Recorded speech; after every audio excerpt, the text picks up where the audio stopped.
ఇవాళ కూడా మనం ఆనందరామాయణంలోని హనుమత్ చిటిక అనే చిన్న కథ చెప్పుకుందాము. రాముని పట్టాభిషేకం అయిపోయింది. పట్టాభిషేకం అయిపోయినాక ఎక్కడి వాళ్ళు అక్కడ కూడా వెళ్ళిపోయినారు. వెళ్ళిపోయినాక హనుమంతుడు మాత్రం వెళ్ళిపోలే, అందరూ వెళ్ళిపోయినారు. ఆంజనేయ స్వామి ఉన్నాడు. ఉండే వరకు హనుమంతుడు ఏం చేశాడుగా, రాముడు మబ్బున మంచంలో జలేసిన పంచి పడితే మొదలు పెడితే మళ్ళా మంచంలో పడేదాకా హనుమంతుడు వెంబడి వెంబడి వెంబడి వెంబడి తిరుగుతున్నాడు. ఆయనకు రామచంద్రమూర్తికి పళ్ళు వంకొని నీళ్లు పెట్టుడు, తానానికి నీళ్లు పెట్టుడు, సంధ్యకు నీళ్లు పెట్టుడు, పూజకు తయారు పెట్టుడు అన్నీ ఆయన నేస్తున్నాడు. ఎవ్వరికి అవకాశం ఇస్తలేడు. రాముడు అంటే అందరికి అవకాశం ఇవ్వాలి కదా అని ఈ భరత శత్రుఘ్నులకు లక్ష్మణునికి ఈర్ష్య కలిగింది. ఈర్ష్య కలిగి సీతమ్మ వారి దగ్గరికి పోయినారు. వదినే మేము రామునికి సేవ చేసుకోవద్దా, మొత్తం హనుమంతుడే చేయాలనా అని చెప్పారు. అవు నాకు కూడా అనిపిస్తున్నది, మరి నేను కూడా ఏం చేస్తలేను, అంత వాళ్ళే చేస్తున్నారు అని పెద్ద బోర్డు తయారు చేసింది. బోర్డు తయారు చేసి మబ్బుల 4 నుంచి మొదలు పెడితే 9 దాకా శత్రుఘ్నుడు, 9 నుంచి మొదలు పెడితే 2-2:30 భోజనాలకు వచ్చేదాకా భరతుడు, తిని పడుకున్నాక తర్వాత సాయంత్రం 9 దాకా లక్ష్మణుడు, రాత్రి ఏకాంత సేవ భార్యాభర్తలు తప్ప ఎవరు ఉండరు కదా, అప్పుడు సీతమ్మవారు 24 గంటలు లెక్క రాశారు. అలా హనుమంతుడి పేరు ఎక్కడన్నా ఉన్నదా? హనుమంతునికి ఎక్కడన్నా టైం ఉన్నదా? లేదు. ఆ బోర్డు తీసుకుపోయి సీతమ్మ వారికి చూపించారు. చూపించే వరకు మహారాణి పట్టమహిషి ఆమె సిగ్నేచర్ చేసింది. చేశాక బోర్డును అక్కడ ద్వారం ముందర పెట్టారు. పెట్టగానే ఈ విషయాలు ఏమి పాపం ఈ అనిల కుమారునికి తెలియదు. సరయు నదిలో స్నానం చేశాడు, ఉరికి ఉరికి వస్తున్నాడు. రాముని సేవ చేయాలి, నేను రాముని దగ్గరకు పోవాలి అని ఉరికి వస్తున్నాడు. రాగానే ద్వారపాలకులు అడ్డగించారు.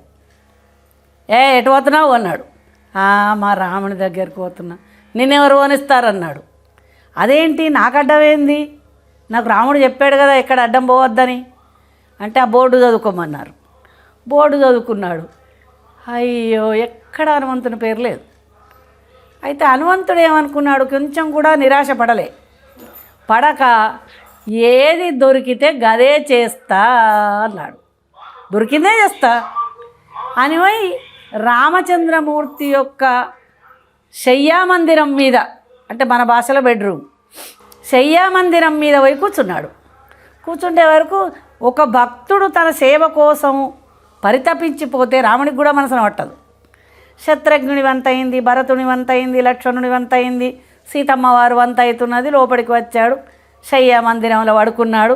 పడుకున్నాగానే ఆ మనసంతా ఇంకా హనుమంతుని మీదనే ఉన్నది ఆయనకు కూడా.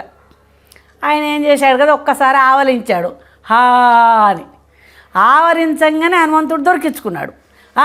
దొరికింది దొరికింది దొరికింది దొరికింది అన్నాడు. 2 చేతుల చిటికలు వేసుడు మొదలుపెట్టాడు. ఈ చిటిక బంద్ అయితే ఆవరింత తక్కువ అయి నోరు దగ్గరికి వస్తుంది. ఎంతసేపు చిటిక వేసినా నోరు దగ్గరికి రాదు.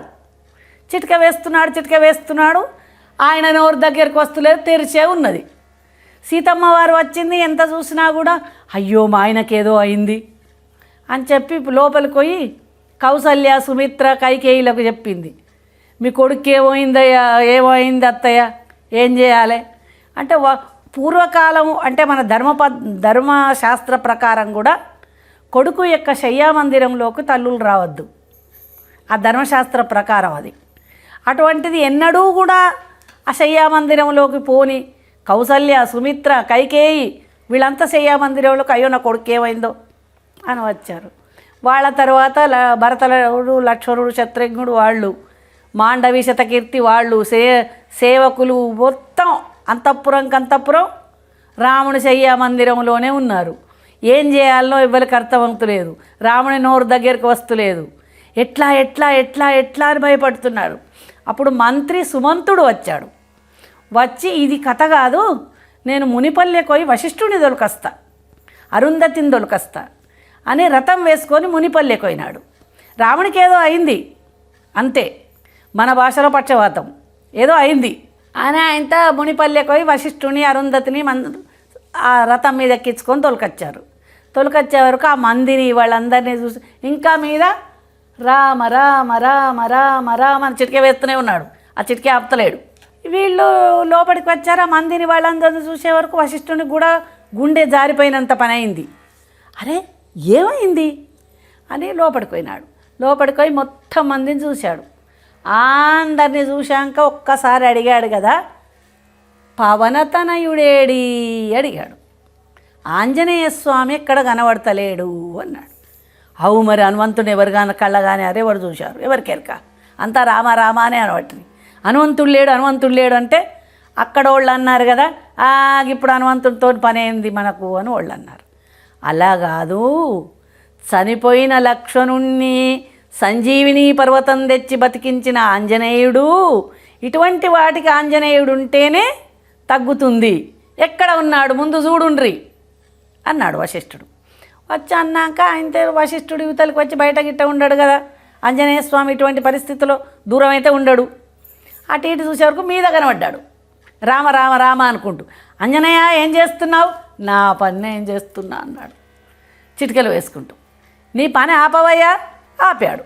ఆపాక అప్పుడు రామచంద్రమూర్తికి నోరు దగ్గరికి వచ్చింది. వచ్చే వరకు హనుమంతుడిని కిందికి దిగమన్నారు.